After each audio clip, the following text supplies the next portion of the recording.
Hello, आज आपण पारदाचे दोष पाहणार आहे.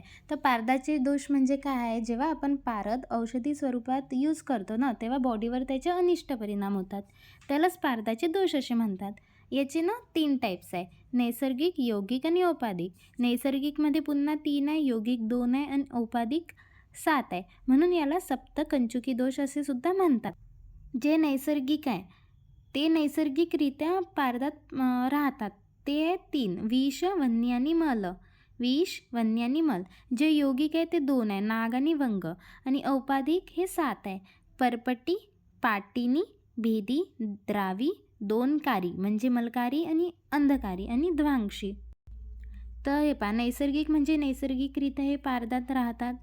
विष, विषामुळे कोणता परिणाम होते? बॉडीवर मृत्यू होते. वन्नी, वन्नी हे गरम असते की नाही, त्यावरून लक्षात ठेवायचं की संताप. आणि मलावरून मूर्छा, म्हणजे म आणि म म्हणजे म पासूनच म असं लक्षात ठेवायचं की मलापासून मूर्छा. जे नाग आणि वंग आहे त्यापासून होते जाड्य, आधमान आणि कुष्ठ. हे कसं आपण मराठीत डॉगला आखू म्हणतो. तर जा आ कू असं म्हणजे जाड्य, आधमान आणि कुष्ठ. औपादिक दोष. तर औपादिक दोष म्हणजे काय? जेव्हा पारद भूगर्भात असते की नाही, तेव्हा त्याचा विविध धातूंसोबत किंवा जलासोबत किंवा दगडासोबत वगैरे त्याचा संबंध येतो. मग त्यामुळे त्याच्यावरती रासायनिक क्रिया होते त्या पदार्थांची आणि त्यामुळे पारदावरनं आवरण चढते. तर यालाच औपादिक दोष म्हटले. हे 7 प्रकारचे आहे. परपटी, परपटी म्हणजे जेव्हा मातीसोबत पारदाचा संबंध होतो.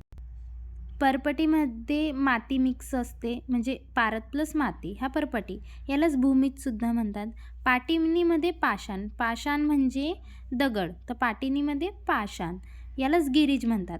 आता गिरीज हा पर्वत आहे की नाही, तर पर्वतात काय असते? म्हणजे दगड असते, म्हणून त्याच्यावरून पाषाण. भेदी, भेदीमध्ये जल असते, तर जल असते, यालाच वारीजसुद्धा म्हणतात. द्रावी आणि मलकारी याच्यात नाग मिश्रित असते, पारदात नाग मिश्रित असते. आणि अंधकारी आणि ध्वांशीमध्ये वंग मिश्रित असते. तर याचे बॉडीवर परिणाम काय आहे? परपटीमुळे काय होते? तर शरीर परपटीवत सुकते. पाटिनीमुळे आता दगड आहे ना, म्हणजे पाषाण आहे, तर पाषाणीने काय होते? फोडता येते, म्हणजे फुटल्याप्रमाणे वेदना. भेदीनी मलांचे भेद होते. द्रावीनी शरीर धातूचे शैथिल्य येते.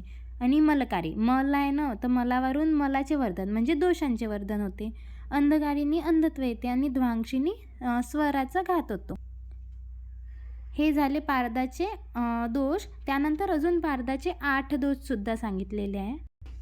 ते 8 दोष म्हणजे हे पहा, हे नागवंग हे 2 झाले, विष, वन्नी, मल हे 3 झाले. आणि त्याच्यानंतर आहे चापल्य, हा 6th नंबरचा दोष.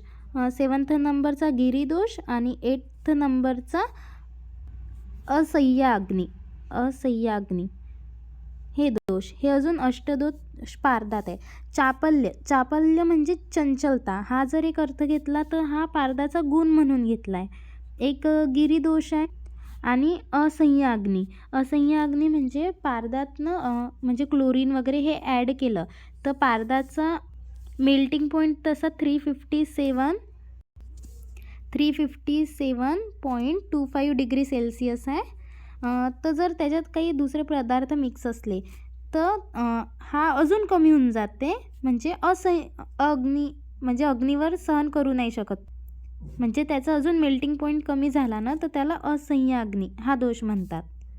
तर जे आपण आधी परिणाम पाहिले होते तर त्याच्यात थोडाच बदल आहे, म्हणजे विषामुळे मृत्यूच होते. मल आहे ना, मलामुळे जाड्यता येते. वन्नीमुळे संतापच आहे. त्यानंतर नागामुळे व्रण होते आणि वंगामुळे कुष्ठ होते. चापल्यामुळे बीजाचा क्षय होते. गिरीमुळे स्फोट होते आणि असह्याग्नी याच्यामुळे मोह होते. तर हे झाले पारदाचे दोष. थँक्यू.